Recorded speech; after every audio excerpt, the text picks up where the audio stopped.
Привет автолюбителям, пользователям автомобильного портала Drom.ru. Сегодня мы снова на скоростной дороге и снова паркинг. Только сегодня я вам расскажу о бесплатных туалетах. В Японии существуют, конечно, только бесплатные туалеты. Встретить платный туалет можно только на вершине горы Фуджи, но это понятно. Если вы хотите оставить частичку на вершине японской гордости, то вам за это нужно заплатить. Ну а сейчас мы пойдем в бесплатный туалет, посмотрим, как он выглядит. На паркингах обычно два туалета по краям, чтобы не было большой очереди. Сейчас, конечно, я заберу камеру, так как с оператором находиться в одном туалете будет не очень хорошо. Пойдемте посмотрим. В входе в здание, где находятся туалеты, и стоит табло, где указано, где есть свободные кабинки. Если же все занято, то в 100 метрах в другом конце здания есть другой туалет. В входе в мужской туалет вас ждет красивое чистое помещение с зеркалами, раковинами. Все раковины оборудованы автоматическими кранами. Достаточно поднести руку, и вам потечет мыло и обычная холодная вода. На некоторых раковинах указано, что в зимнее время вода из крана идет горячая. Все писсуары оборудованы автоматическим смывом. Рядом с каждым писсуаром есть специальный крючок, на который можно повесить зонтик или сумку.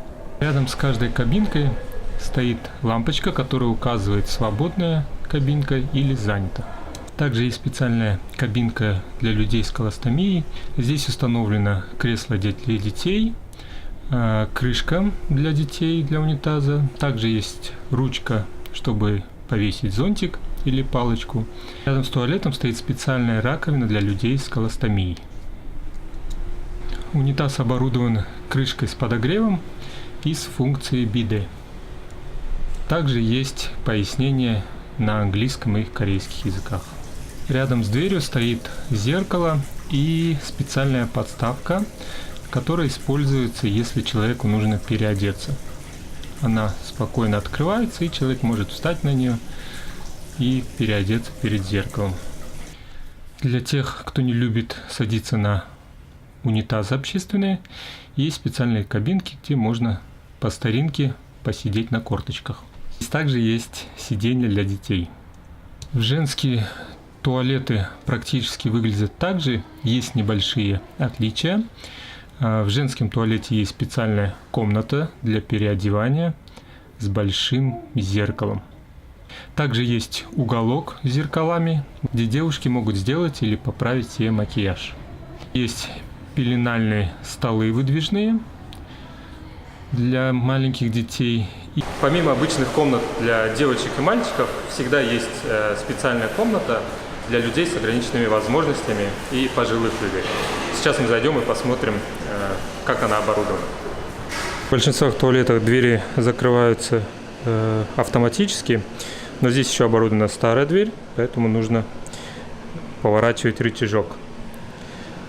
Здесь есть обычная раковина, зеркало, цветочки, краны все сенсорные, то есть не нужно ни к чему прикасаться, достаточно поднести к руку крану с водой или крану с мылом.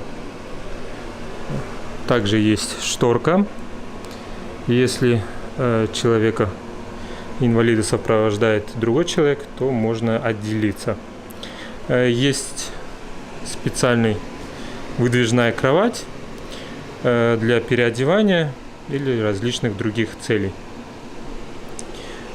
Около туалета много поручней, чтобы пожилые люди или люди с ограниченными возможностями могли воспользоваться туалетом. Также есть крышечка для детей. Здесь у нас специально обеззараживающая жидкость для того, чтобы протирать туалет. Туалетная бумага. Это кнопка для смыва туалета.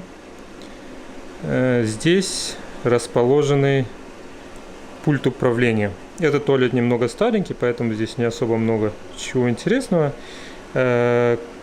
Кнопка биде и отдельная биде для женщин. И кнопка стоп слева. Также можно регулировать давление воды. Сверху все объяснено на английском. Здесь также очень много запаса туалетной бумаги. Всегда в таких комнатах есть кнопки экстренного вызова. И если вдруг человеку стало плохо или еще что-нибудь, он может дернуть, и сразу придет персонал на помощь. Также рядом с туалетом есть дополнительная такая раковина для людей с ограниченными возможностями, где они могут помыть руки. Эти две экстренные кнопки, одна рядом с унитазом и другая находится внизу.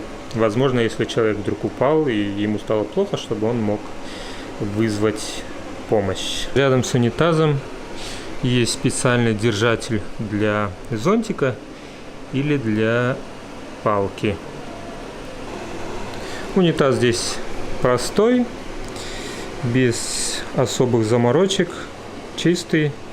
Также есть специальная спинка, чтобы пожилым людям, которым тяжело сидеть, было удобно. В новых туалетах даже сделаны сенсорные кнопки. Не нужно ни к чему прикасаться, достаточно приблизить руку, и вода сама потечет в унитазе. Вот так выглядят бесплатные туалеты на скоростных дорогах в Японии. Кто-то может сказать, что, конечно же, на платных дорогах должны быть идеально чистые туалеты, так как люди платят за дорогу. Но на самом деле в Японии все туалеты бесплатные, и они все в хорошем состоянии, все оборудованы одинаково, независимо от того, они находятся на платных скоростных дорогах, в супермаркетах, торговых центрах или же в обычных общественных парках. К примеру, в этом парке на окраине Токио есть общественный туалет с кабинками для мальчиков и девочек и для людей с ограниченными возможностями. В мужском туалете также стоит писсуар с автоматическим смывом, туалет. Единственное, здесь крышка обычная, без биде и подогрева. Раковина сенсорная. Туалет для людей с ограниченными возможностями не особо отличается от тех, что находятся на платных скоростных дорогах. Также есть раковина, зеркало, туалет с поручнями и сидушка для детей. Туалет тоже без биде и подогрева. И есть специальная раковина для людей с колостопией. Также есть специальный выдвижной пеленальный столик. В этих туалетах иногда купаются, умываются японские бомжики, но они очень приличные и чистые. Ну а на сегодня все.